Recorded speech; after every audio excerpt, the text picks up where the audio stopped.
Very glad to see you guys once again. Met you guys last summer family retreat. 벌써 1년이 됐습니다. It has been 1 year already. 오늘 예배 드리면서 너무나 감사한데요. 한 번 더 감사하는 시간을 가졌으면 좋겠습니다. 우리 코비드-19 때문에 지금 옆자리에 누가 이렇게 앉아있는 게 얼마나 감사한 일인지 몰라요. So I'd like to ask you guys, we're going to do in Korean first, and then English. 우리 한국말로 먼저 하겠습니다. 옆에 계신 분과 정말 환한 얼굴입니다. 화가 난 얼굴이 아니라 환한 미소로 옆에 계신 분들과 이렇게 인사 나누겠습니다. 옆자리에 앉으셔서 너무 감사합니다.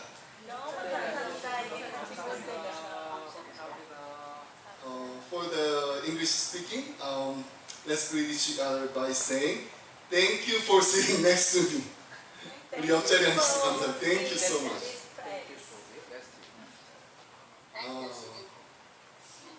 네, 우리 옆에 이렇게 같이 앉아서 예배 드릴 수 있다는 게 너무 감사하고요. 또 이렇게 건강한 모습으로 여러분들 만나뵐 수 있어서 너무 감사합니다.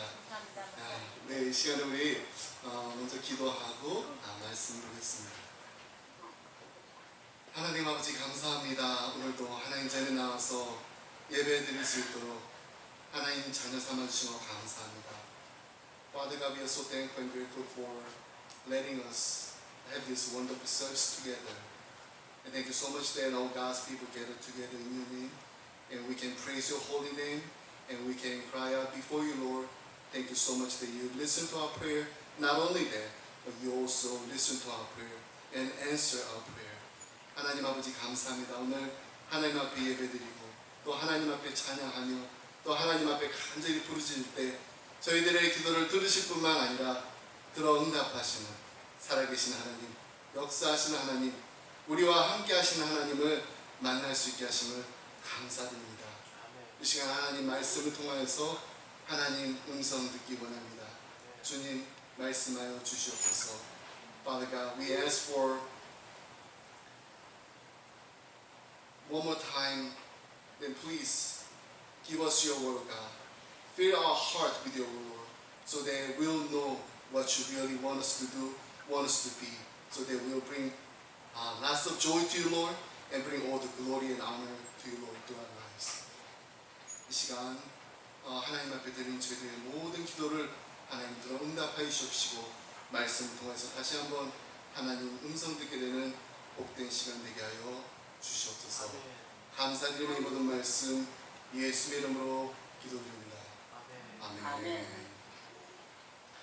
네, 오늘 우리 함께 나눌 말씀 마태복음 11장 28절로 30절 말씀 함께 보겠습니다. Today's passage from book of Matthew chapter 11 verse 28 through 30. I'm going to read in Korean. 한국말로 제가 읽겠습니다. 우리 말씀이 세 절이니까요. 함께 우리 합독하겠습니다. Let us read all together. 수고하고 무거운 짐진 자들아 다 내게로 오라. 내가 너희를 쉬게 하리라. 나는 마음이 온유하고 겸손하니 나의 멍에를 메고 내게 배우라. 그리하면 너희 마음이 쉼을 얻으리니 이는 내 멍에는 쉽고 내 짐은 가벼움이라 하시니라. 아멘. 저는 오늘 예수님을 닮아가는 삶, 그 중에 겸손한 삶에 대해서 함께 말씀을 나누려고 합니다. 앤드류 머레이라는 분이 이 겸손이라는 책을 쓰셨어요. 이 겸손이라는 그의 저서에서 겸손은 그리스도인들이 갖춰야 할 여러 가지 덕 중에 하나라기보다는 기독교가 가르치는 꼭 가르쳐야 되는 핵심 교훈이라고 주장했습니다. 그는 이런 말도 했습니다. 사랑까지도 겸손의 뿌리에서 피어나는 꽃이라고 했습니다. 사랑이 겸손이라는 그 뿌리에서 피어나는 꽃이라는 거예요. 그렇다면 겸손의 뿌리가 마르게 되면은 어떻게 되나요? 사랑의 꽃이 시들게 됩니다. 하지만 우리의 마음속에 겸손의 뿌리가 깊이 내려지게 되면은 비록 뿌리가 우리의 눈으로는 볼 수는 없습니다. 하지만 날마다 우리의 삶 가운데 아름답게 피는 사랑의 꽃을 볼 수가 있습니다. 저는 우리 주를 위한 교회 성도님들 가정가정마다 아름다운 사랑의 꽃이 피어나기를 간절히 소원합니다.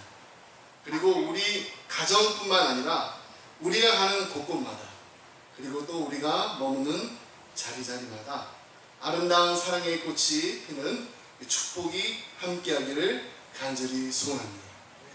그러기 위해서 우리가 오늘 함께 살펴봐야 할 것이 하나 있는데, 그것은 바로 예수님께서 가르쳐 주신 겸손. 이 겸손이란 무엇인가 우리 함께 살펴보겠습니다. 그리고 예수님께서 말씀하시고 가르쳐 주신 것뿐만 아니라 예수님의 삶으로 우리에게 보여주신 겸손은 또 어떤 모습인가, 우리가 이것을 바로 알아야 됩니다. 우리가 아는 것으로 또 그치는 것이 아니라 우리 아는 것을 우리의 삶으로 실천하고 전해야 됩니다. 자, 그렇다면 예수님께서 우리에게 가르쳐 주신 겸손, 이 겸손은 무엇일까요? 오늘 본문 말씀을 통해서 다음과 같은 정의를 내릴 수 있습니다. 겸손은 내가 스스로 할 수 없음을 인정하는 용기입니다. 다시 한번 말씀드리겠습니다. 겸손은 내가 스스로 할 수 없음을 인정하는 용기입니다. 오늘 본문 말씀을 보면은 먼저 우리가 겸손할 수밖에 없는 이유에 대해서 예수님께서 분명히 말씀해 주고 계십니다. 28절 말씀 함께 보겠습니다. 수고하고 무거운 짐진 자들아 다 내게로 오라. 내가 너희를 쉬게 하리라. 여기서 수고하고라는 이 단어에는 두 가지 의미가 있습니다. Physically, emotionally. Physically become weary and tired. 육체적으로 완전히 고나여서 지쳐버린 상태를 말합니다. 그리고 emotionally become discouraged and give up. 감정적으로 완전히 우리가 용기를 잃고 포기해버린 상태입니다. 그렇다면 수고하고 무거운 짐진 자들이 누구인가요? 예수님 당시에는 로마의 그 압박 속에서 육체적으로 정신적으로 완전히 지쳐버려서 더 이상 버틸 힘조차 없는 그런 상황 속에 놓여 있었던 유대인들입니다. 그래서 예수님은 이들을 부르시면서 수고하는 자들이라는 표현을 쓰셨습니다. 근데 거기에 수고만 하는 게 아니라 수고하고 무거운 짐까지 지게 되었습니다. Physically, emotionally 어느 정도 힘든 일이 있어도 우리가 신앙의 힘으로 이겨낼 수가 있습니다.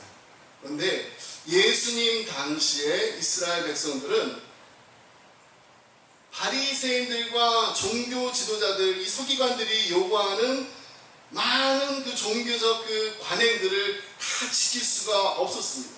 이들에게는 정말 무거운 그 율법의 짐이라는 게 있었습니다. 예수님 당시에 이 바리새인들 정말로 너무나도 율법을 잘 지키려고 애쓰는 사람들이었습니다. 그런데 문제는 이들이 율법을 귀하게 여기는 것, 그게 문제가 아니었습니다.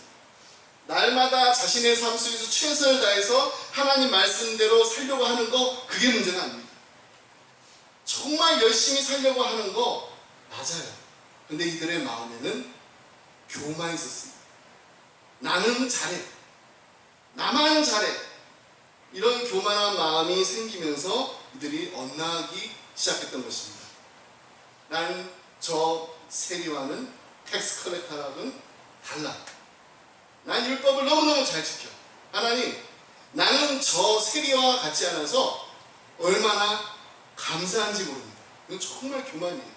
난 저 세리와 같지 않았어. 이런 자랑과 기도를 그냥 혼자 기도방에서 한 게 아니라 대놓고 사람들 앞에서, 그리고 하나님 앞에서 했다라는 것입니다. 세리들 봤었을 때는 세리들 아예 사람 취급도 하지 않았습니다. 하지만 보통 사람들을 대할 때도 마찬가지였어요. 바리새인들은 자기들끼리 잘났다고 우쭐거리는데 그치지 않고 자신들처럼 신앙생활을 하지 못하는 사람들을 바라보면서 손가락질하면서 아주 그들을 신랄하게 비판했어요. 그러니 바리새인들 주변에 있었던 그 평범한 일반 사람들 얼마나 힘들었겠습니까? 로마의 압박 속에 있는 것도 힘듭니다. 육체적으로 정신적으로 완전히 지쳐버려 있는 상태입니다. 더 이상 버틸 힘조차도 없는 자신들에게 그나마 영적으로 하나님의 말씀으로 위로해주고 회복해주고 도와줘야 될 종교 지도자들이 더 무거운 짐을 지게 한 것입니다. 이런 상황 속에서 예수님께서 이들을 찾아오셨어요. 그리고 이들을 초청하시면서 수고하고 무거운 짐진 자들아 다 내게로 오라 하고 초청하십니다. 한 사람도 빠지지 말고 다 오라는 거예요. 이 초청을 받은 사람들이 얼마나 기뻤을까요? 이 예수님의 초청을 받았던 사람들, 그동안 로마로부터 종교 지도자들로부터 자신들의 정말로 그 힘들고 어려운 이야기를 들어줄 사람이 아니라 자신들의 삶을 눌러놓는 그 사람들 때문에 너무나도 힘들었는데 이들의 이 힘들고 어려운 마음을 너무나도 잘 알고 계신 분이 이들을 초청하신 것입니다. 드디어 만나게 되었다는 기쁨이 넘쳤을 것입니다. 저는 예수님의 초청이 유대인들뿐만 아니라 분명히 우리에게도 있다고 믿습니다.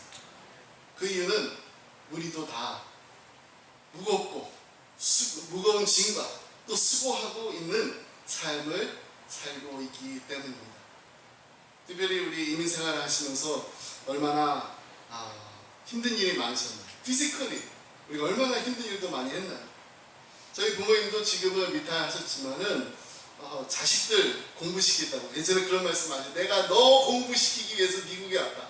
정말 자식들 공부시키시겠다고 미국에 오셨는데 한국에서는 정말 해보지도 않은 비즈니스 하시라 얼마나 고생하셨는지 모릅니다. 어머님께서 처음 이렇게 잡을 구하셨는데 세탁소에서 일을 하셨습니다. 근데 세탁소에서 일을 하면서 이렇게 바느질하고 이런 일을 하신 게 아니라 프레스를 하셨어요. 정말 힘들게 남자도 하기 힘든 일입니다. 한 달 정도 일하고 나시니까 제가 그때 고등학교 11학년이었는데 어머니 이렇게 손목에 그 뼈가 이렇게 튀어나오는 게 보였습니다. 제가 공부를 안 할래 안 할 수가 없었어요. 어머니가 이렇게 힘들게 일을 하시는 거 보고. 근데 나중에 이제 저희가 이제 부모님께서 비즈니스를 하려고 이제 여기저기 이렇게 알아보러 다니시는데 딱 한 직종은 안 알아보시더라고요. 드라이클리닝. 너무 힘드셨던 거예요. 여러분 우리가 이렇게 피지컬하게 힘든 일을 참 많이 했습니다. 또 이민생활하면서 얼마나 우리가 이모셔널리 상처받는 일들이 많이 있나요? 이모셔널리 상처받는 일이 참 많은 생각을 해봤는데 그 중에 이런 게 하나 있더라고요. 우리가 영어 때문에 참 마음에 상처받을 때가 많이 있습니다. 내가 영어 좀만 잘하면은 내가 표현하고 싶은 거 다 할 수 있는데 그렇게 못하니까 뭐 뿔먹은 벙어리처럼 말도 못하고. 근데 정말 영어를 좀만 잘하면은 대우를 받고 내가 정말로 실력이 되는데도 영어가 좀 안 되면은 무시받는 거. 그래서 정말로 마음 상하는 일입니다. 근데 저는 이게 first generation 1세대만 그런 줄 알았는데 보니까 저희 아이들 이 second generation 2세대 미국에 태어났어도 가끔씩 이제 학교 갔다 와서 이렇게 속상한 얘기를 할 때가 있습니다. 이제 특별히 아이들이 어릴 때도 그래요. 저희 집 막내가 이제 초등학교 이제 다닐 때였는데 같은 반 아이 이제 같은 반 학생이라고 그랬습니다. 친구면 그렇게 얘기를 안 해요. 같은 반 학생이 클래스메이트 중에 하나가 저희 막내를 볼 때마다 자꾸 일본말로 이게 정말 일본말에서 보는데 막 일본말 흉내를 내면서 막 인사를 해요. 그러니까 저희 막내는 좀 속상해가지고 자기 제페니스 아니라고 이렇게 얘기를 해도 계속 일본말 흉내를 내면서 학교 가면 이렇게 귀찮게 굴었다는 거예요. 근데 그 이야기를 집에 와서 하니까 막내가 너무나 이제 속상해 하니까 형이랑 누나가 또 코치를 해줍니다. 그럴 때는 이렇게 얘기하면 돼. 그 말은 뭔가요? 저희 첫째, 둘째도 그런 경험을 다 해본 거예요. 애들은 영어를 못해서는 아닙니다. 영어를 잘 해야 돼요. 여러분 목회자도 마찬가지인 것 같습니다. 교회에서 이제 담임 목사님 청빙 공고 이런 거 나온 거 여러분들은 안 보실 거였는데 이 청빙 공고 나오는 거 볼 때 꼭 따라 나오는 그 자격 조건이 하나 있는데 그게 뭔지 아세요? 네, 영어로 설교할 수 있는 목회자를 찾습니다. 제가 이제 버지니아에서 왔는데요. 한 교회가 이렇게 했어요. 영어로 설교 할 수 있는 목회자에게 너무 또 식상했는지 영어로 주기도문을 외울 수 있는 사람 뭐 이렇게까지 하셨어요. Our Father who art in heaven, hallowed be thy name, thy kingdom. 이거 외우라는 거예요. 근데 여러분, 미국의 한국어, 영어로 이렇게 이중어로 설교할 수 있는 목사님이 사실 그렇게 생각보다 많지가 않습니다. 그런데도 교회마다 다 이중언어를 하는 목회자를 찾는다는 겁니다. 우리 김준호 목사님 이렇게 한국말로 영어로 설교하고 찬양하고 기도하시는 거 너무너무 감사해요. There are not many pastors who can preach and pray and praise and sing God in Korean and English both. You should be thankful. 감사해야 됩니다. 제가 봤을 때 이중언어를 하면은 이민교회와 또 가정을 이렇게 섬기는데 도움은 됩니다. 하지만 목회의 본질은 영어가 아닙니다. 목회의 본질은 마음입니다. 마음. 어떤 마음인가요? 저는 이민교회에 담임 목사님을 찾는다 이런 공고가 나올 때 이런 공고를 좀 봤으면 좋겠습니다. 예수님과 같은 선한 목자의 마음을 가지고 계신 목사님. 목사님들 다 그런 마음 가지고 계신데요. 정말 그런 목사님을 교회가 만나야죠. 저는 그런 마음을 가진 목사님들 참 많이 알고 있습니다. 우리 여러분, 우리가 인생생활 하면서요, 어른이고 아이고 목회자고 다 할 것 없이 영어 때문에 코리안 아메리칸이기 때문에 알게 모르게 우리가 마음으로 이모셔널리 상처받을 때가 참 많이 있습니다. 그나마 교회에 와서 한 주간 동안 정말 힘들고 어려웠던 마음에 위안을 얻어야 되잖아요. 위안을 얻고 쉼을 얻어야 하는데 그렇지 못한 교회도 있습니다.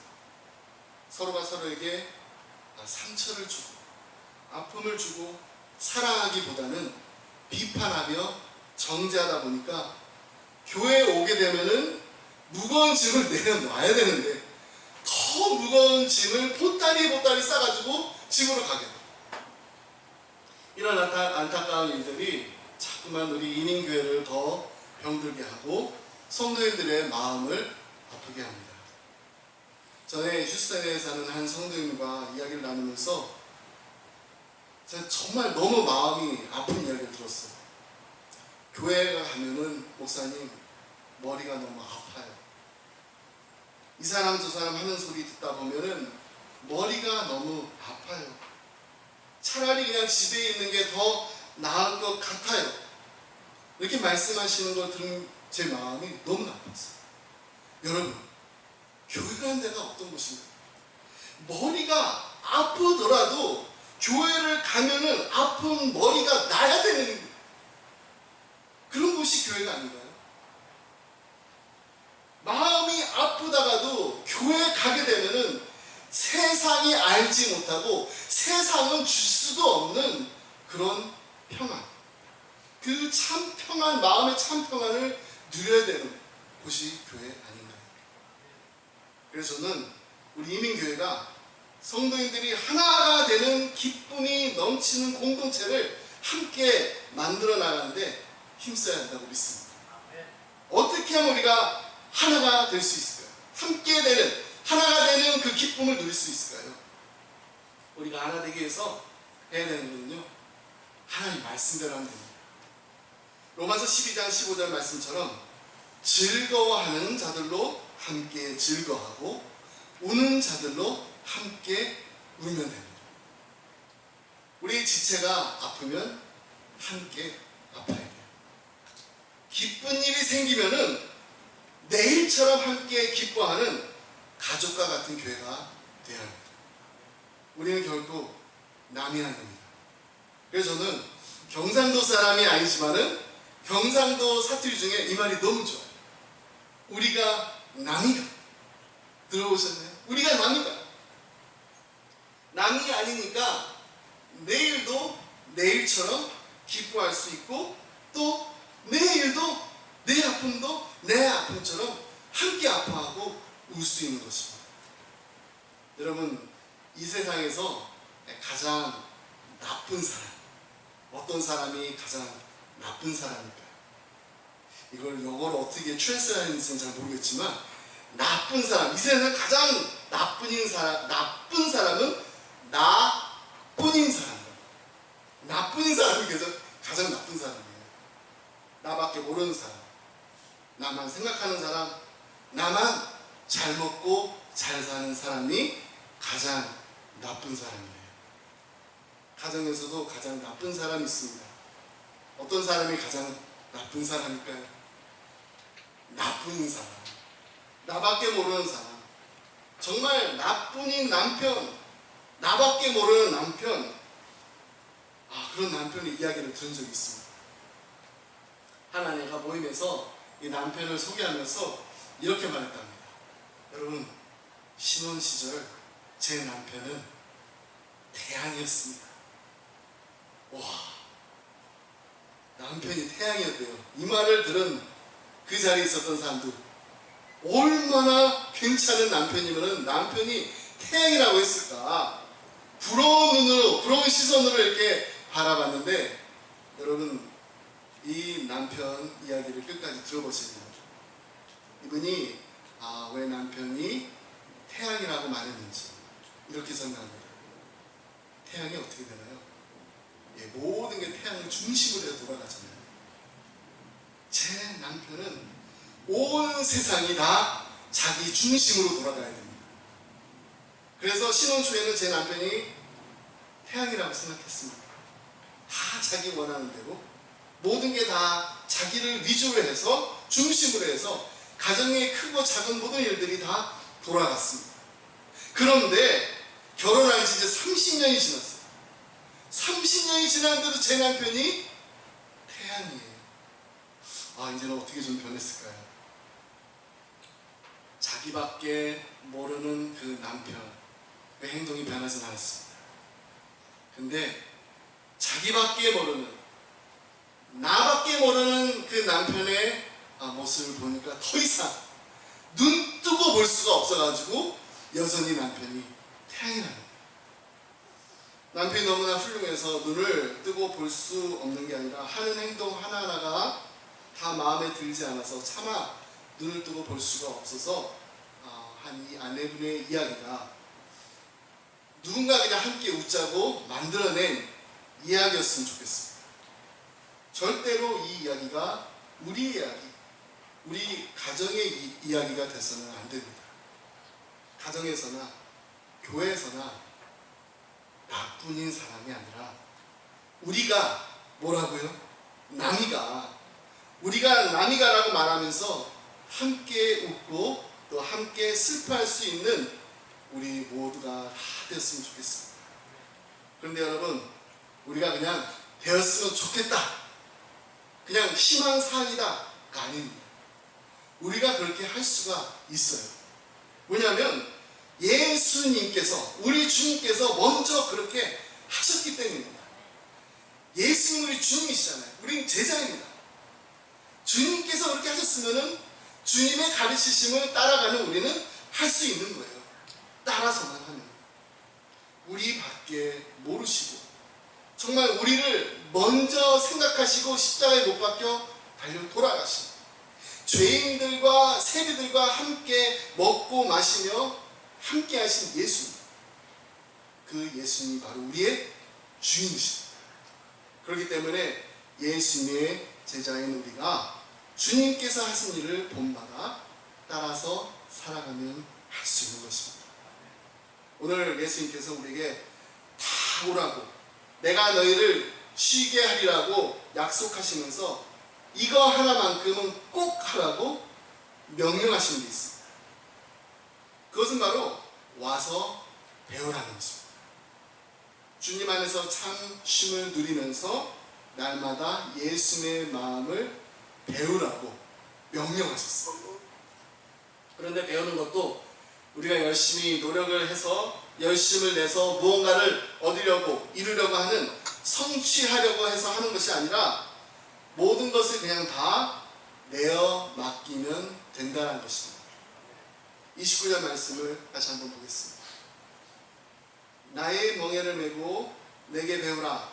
그리하면 너희 마음이 쉼을 얻으리니.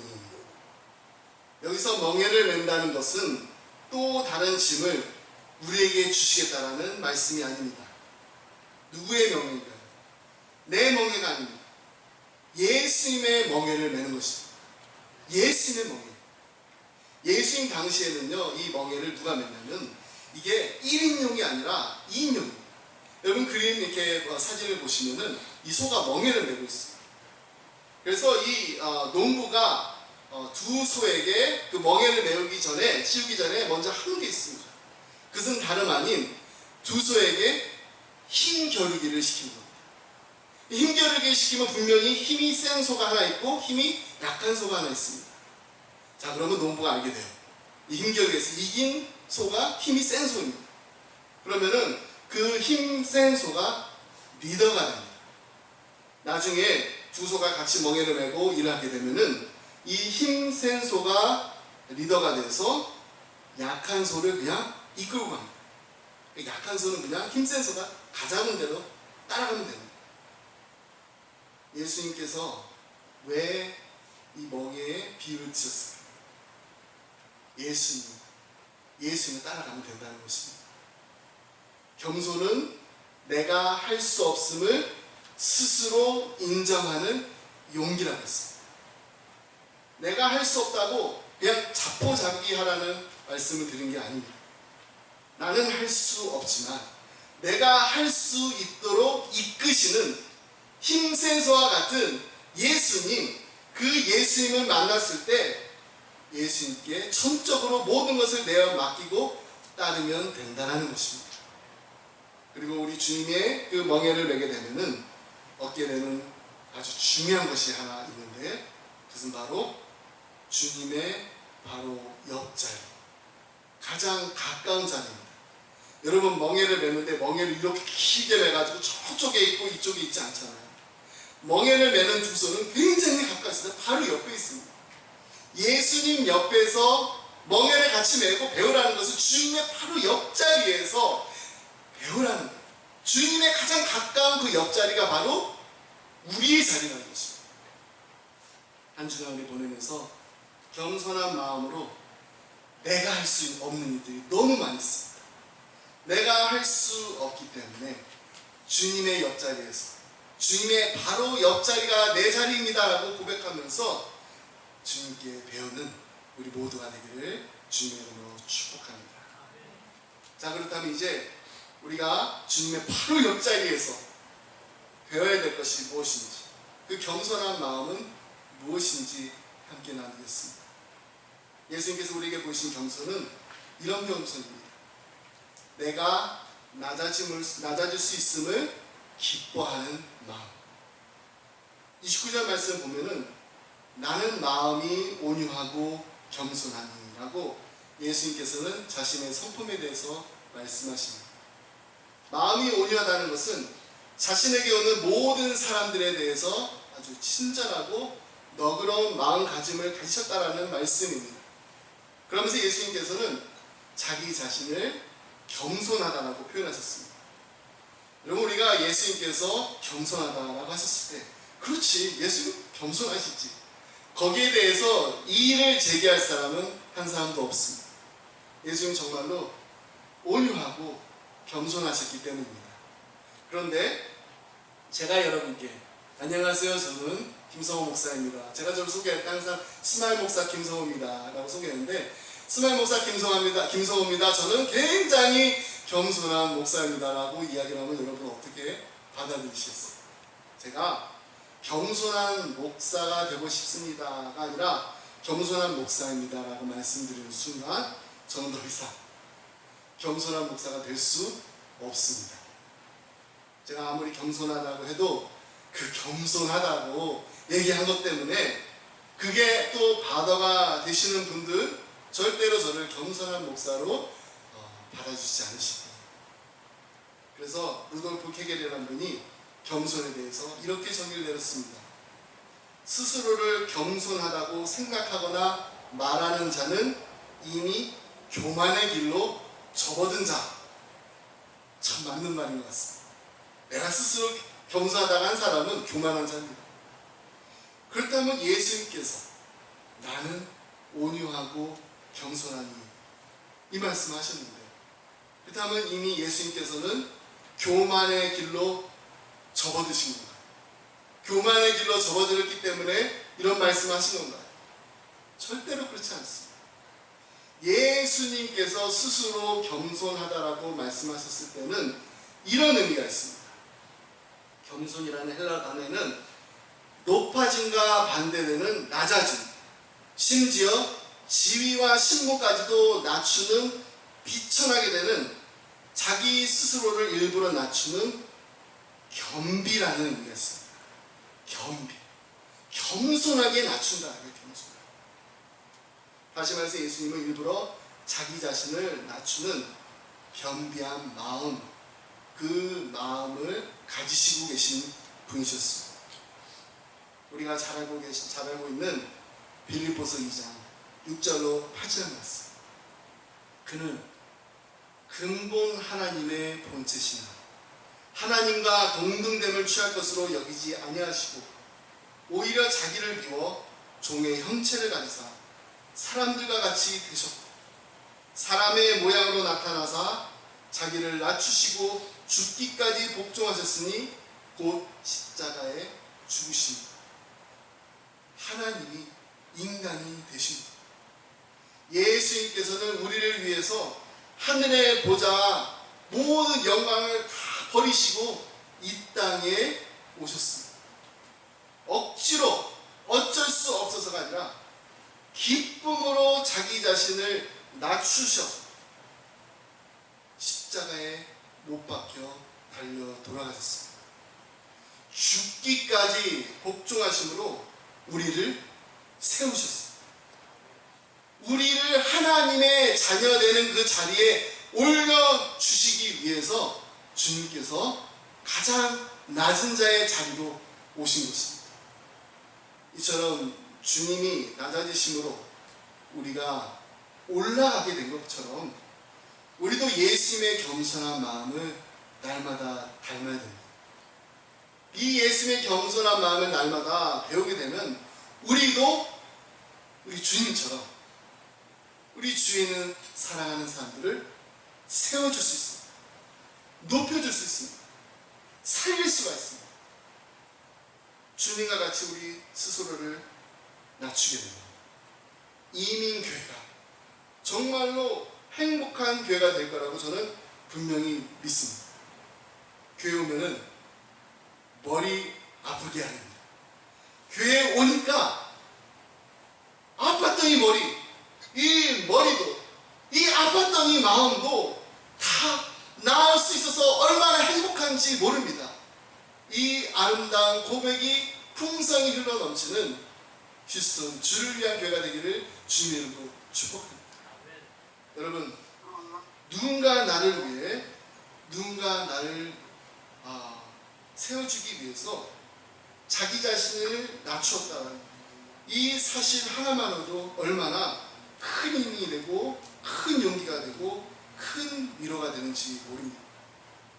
그래서 제가 정말로 좋아하는 그림을 하나 여러분께 소개해드리려고 준비를 했어요. 이 줌으로 예배를 드신 분들 위해서 제가 프린트아웃까지 했습니다. 혹시 그림 있나요? 이 그림 한번 보겠습니다. 자, 보이시죠? 온라인으로 보신 분 아마 거꾸로 반대로 보일 거예요. 자, 이 그림 혹시 읽으실 수 있는 분 계세요? 뭐라고 읽으실 수 있나요? 섬김. If you cannot read Korean, let me explain to you. This is short, this is this is 민, 섬. This is 기업, this is yeah. This is 민, 김, 섬김, which means serving in Korean. 섬김 is serving. 어떤 모습인가요? 예수님께서 제자의 발을 닦아주신 그 아름다운 섬김의 모습입니다. 예수님께서 제자들의 발을 닦아주셨어요. 그 제자들의 발을 닦아주신 예수님처럼 우리도 이런 모습으로 겸손한 마음을 가지고 서로가 서로를 섬긴다면, 서로가 서로를 세워준다면 하나님이 보시기에 아름다운 교회, 세상 사람들이 보기에도 칭찬하고 정말 부러워할 만한 행복한 교회가 될 줄 믿습니다. 말씀했습니다. 실제로 어떤 목사님 가정에서 있었던 이야기인데요, 저희 가정에 있었던 이야기는 아닙니다. 당시 이 목사님 가정에 초등학교 1학년 짜리 막내 아들이 있었다고 합니다. 하는 이 아이가 엉엉 울면서 집에 돌아왔다고 해요. 사연을 들어보니까 나름대로 이유가 있었습니다. 그날 학교에서 반장 선거가 있었던 날인데 출마를 했다가 떨어졌습니다. 그래서 부반장 선거에 이제 다시 도전을 했는데 그나마도 떨어져가지고 충격이 너무나 컸어요. 동생이 너무나 서럽게 울고 있으니까 형들이 와서 이렇게 달래줬다고 합니다. 너 진짜 반장하고 싶어? 너 진짜 반장하고 싶으면 지금부터라도 친구들 열심히 도와주고 봉사해. 그리고서 2년이 지났습니다. 그 막내가 이제 초등학교 3학년이 되었습니다. 이 아이가 다시 반장 선거에 출마했는데 드디어 그렇게 원했던 반장으로 뽑혔습니다. 그 선거에 무려 16명이나 출마를 했는데도 당당히 선출됐다고 합니다. 어떻게 그렇게 높은 경쟁률을 뚫고서 반장이 될 수 있냐고 다들 궁금했어요. 물었더니 자기가 연설을 너무너무 잘해가지고 그렇게 됐다는 거예요. 이때 교만이죠. 근데 이 아이가 절대 교만하지 않았어요. 여러분, 저를 뽑아주세요. 저를 반장으로 뽑아주시면 제가 여러분들을 위한 걸레가 되겠습니다. 이런 말을 들으니까 이 연설을 들은 그 반 친구들이 다 이 아이를 반장으로 뽑은 겁니다. 아이의 말을 듣고 이 목사님의 마음에 큰 깨달음이 있었다. 그 밤에 아버지가 이 막내 아들을 무릎에 앉혀놓고 이렇게 기도하셨다고 합니다. 주님, 이 아이가 2학기 동안 친구들을 위해 참된 걸레가 되게 해주세요. 그리고 이 아이가 커서도 일평생 이 사회를 위한 걸레가 되게 해주세요. 오늘의 이 기도가 휴스턴 주를 위한 교회 성도들의 가정과 우리 자녀들을 위한 기도가 되길 원합니다. 겸손한 주님의 마음을 닮아 낮아짐으로 아름다운 섬김을 할 수 있는 우리의 자녀들이 되게 하여 주옵소서. 그러기 위해서 먼저 부모된 우리가 먼저 낮아집니다. 우리 아이들을 위한 걸레가 되어 예수님의 마음을 닮아가는 삶이 어떤 삶인지를 말로만 하는 것이 아니라 삶으로 보여주는 우리 모두가 되길 주님의 이름으로 축복합니다. 기도하겠습니다. Dear Heavenly Father, we are so thankful and grateful for your Son Jesus Christ, who died on the cross for our sin and who gave us new life. Thank you so much for your invitation. We are all weary and carrying this heavy burden. And you have promised that we'll find the true peace and rest in you, Lord. Throughout this week, help us to walk beside you, Lord, right next to you, Lord, so that we can learn from you, Lord, every day. We can follow you every day. We remember that you have come to serve, not to be served. Help us think other people first and to serve our beloved one just like you, and to love our neighbor just like you, so that people will know that we are true disciple of Jesus Christ. 하나님 아버지 감사합니다. 하나밖에 없는 독생자 예수 그리스도를 아낌없이 십자가에 내어주신 그 크신 하나님 사랑에 다시 한번 감사드리며 우리의 모든 죄를 다 사해 주시고 거룩하신 하나님 아버지를 아바 아버지라 부를 수 있도록 거룩한 자녀 삼아 주신 것 감사드립니다. 수고하고 무거운 짐진 자들아 다 내게로 오라.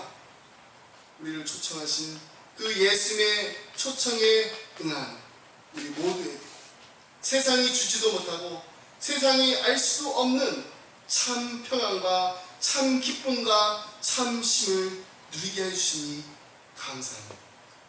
이 한 주간도 주님의 바로 옆에 서서 주님 옆에서 주님을 보고 배우며 주님을 닮아가는 주님과 동행하는 복된 하루하루가 되게 하여 주옵소서. 인자가 섬김을 받으러 온 것이 아니라 섬기러 왔다고 하신 그 예수님의 말씀을 잊지 말고 기억하게 하셔서 우리도 주님처럼 나보다 남을 더 먼저 생각하게 하시고 우리의 사랑하는 가족을 기쁨으로 섬기며 우리 이웃들을 내 몸과 같이 섬기며 사랑하는 삶을 살게 하여 주옵소서. 그래서 우리 주위에 있는 많은 사람들로부터 우리가 예수님의 참 제자라는 칭찬받는 성도, 하나님께 영광 돌리는 교회가 되게 하여 주옵소서. 감사드리며 이 모든 말씀 우리를 사랑하신 예수 그리스도 이름으로 기도드립니다. 아멘.